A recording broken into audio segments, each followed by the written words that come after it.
আজকের ভিডিওতে আমরা শিখব বিভিন্ন রকম টাইপোগ্রাফি আমরা এক্সেলে কিভাবে ব্যবহার করতে পারি। চলো আমি একটা সেন্টেন্স লিখি। দুইটা সেলে ওভারল্যাপ হয়ে গেছে না, এটা আমরা কিভাবে ঠিক করতে পারি?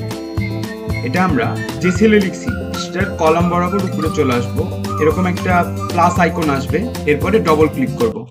এরপরে এই লেখাটাকে আমরা সিলেক্ট করে বোল্ড যদি করতে চাই তাহলে বোল্ড করব, যদি আমি ইতালিক লিখতে চাই তাহলে ইতালিক করব, যদি আমি এই লেখাটির নিচে আন্ডারলাইন করতে চাই তাহলে আন্ডারলাইনে ক্লিক করব। এগুলো মোটামুটি এমএস ওয়ার্ডের বেসিক পার্ট।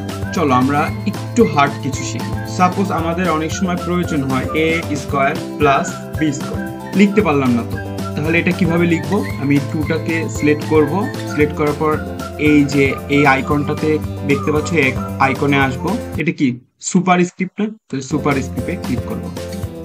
সেম ভাবে বিএডটা আমরা করে নিই।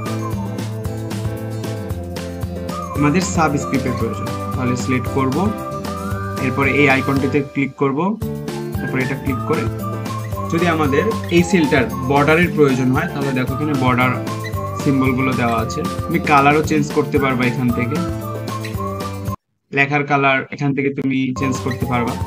যদি ফন্ট সাইজ চেঞ্জ করার দরকার হয় দেখো এখানে ফন্ট সাইজ চেঞ্জ করতে পারবা। ওভারল্যাপ হয়ে গেছে সেলটা, তাহলে কি করব?